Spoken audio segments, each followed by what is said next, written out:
Hello everyone, how's it going? It's me, Jaylene, also known as Fem4.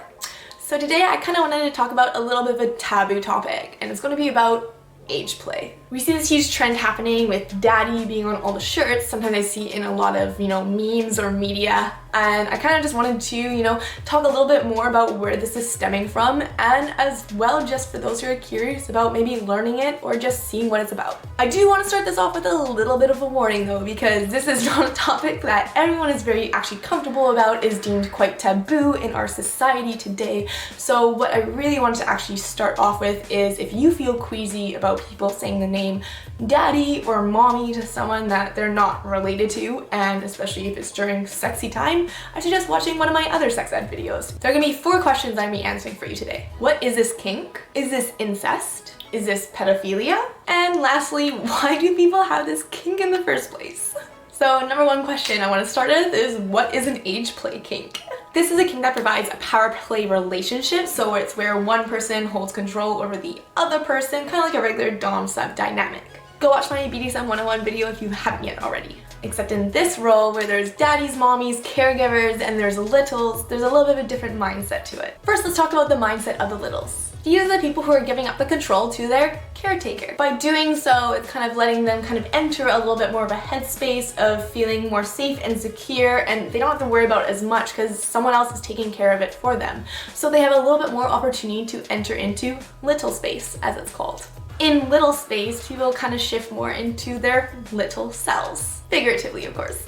What this process is called, it's otherwise known as age regression. So think, for example, me at my age could be, assimilating a person who is a little bit more younger. Potentially I'll have more of the characteristics of a 4-year-old. Even though it is easier for littles to kind of enter into this little mindset when they actually have a caregiver, because they're kind of taking away all that extra stress, it is also very possible for littles to enter into their little space by themselves. For example, certain aggressive activities can kind of occur to kind of get you into that mindset.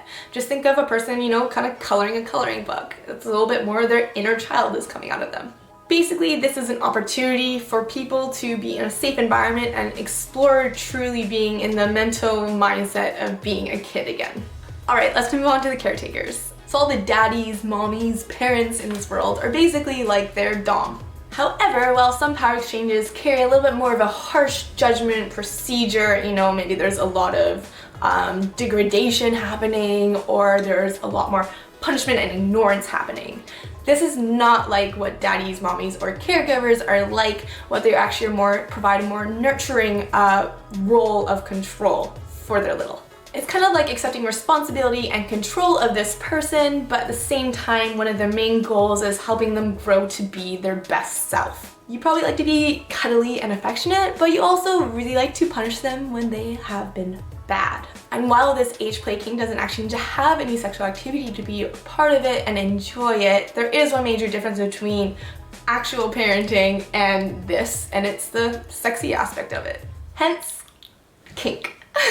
And what serendipity, this leads me to the next question. Is this incest? This is one of the major questions that stigmatizes the taboo of this kink, and my answer is no. One reason why people explore taboos is that it is kind of just a place that is taboo, and sometimes people just have an attraction towards more taboo aspects of things. So I feel like you might be asking the next question of, for the people who are acting upon this fantasy, do they secretly have the hots for their parents or children?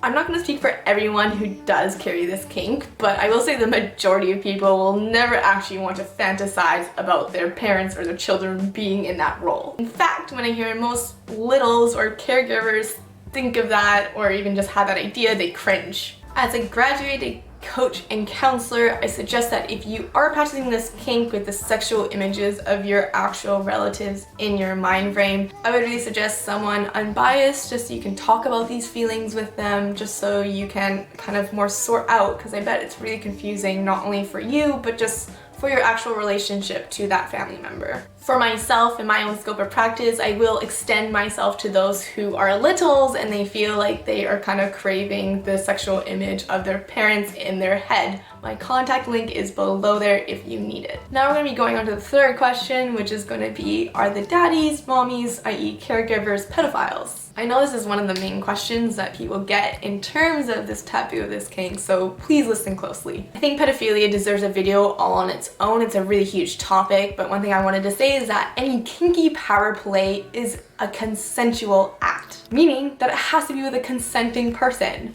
And guess who actually can't consent to sex? Is underage people. People who are underage are not actually able to give consent to having sex or participating in any sexual activity with adults, and we kinky folk completely agree with that. It is a huge freaking no-no in our BDSM books. This is a kink that provides a safe exploration of fantasies, so basically an inspiration that stems from our imagination. The real world is much more different than the things we think about in our head. I know I've definitely, imagined very violent acts in my head before, but that doesn't mean I'm going to be going out and doing those things in the real world. It's the exact same thing as exploring with your kinks. We feel like it's very good measures to have the things that you want staying fantasies and the things that are in the real world stay in the real world.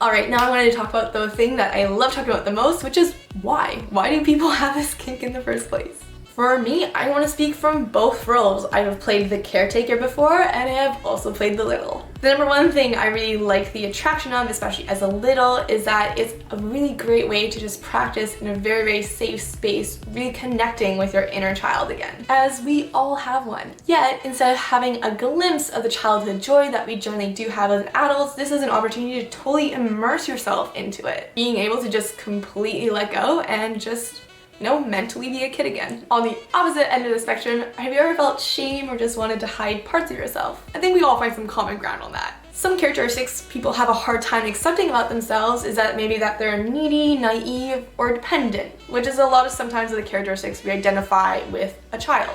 Being witnessed by someone in a very loving and accepting manner while they're in this idea of, their characteristics that they're morally ashamed of, it kind of provides more of an acceptance factor around it and helps them kind of move forward into accepting themselves as a whole. As for the daddies and mommies and caregivers, what do they get out of it? For them, it's the privilege of diving into certain taboo role plays, and also, exchanging in that power exchange is what can really get them going. For them, you can provide the role of mentor and teacher. It's people who probably really like kind of having control over another person in a very safe manner. And for both the little and the caregivers, fantasies can just be played out, and we can start using and incorporating fetishes that you might have that are associated maybe with a little bit more about a little person or a parental sort of figure. Just think saying daddy or the classic fetish schoolgirl costume.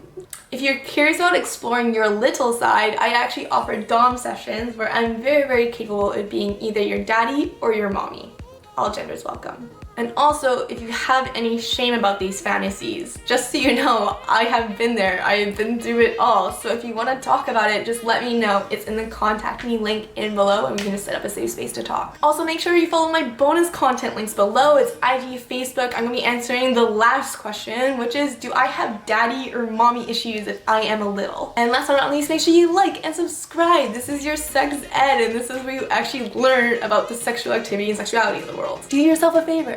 Thanks for watching, everyone. I am Jaylene, Femforth. Mwah!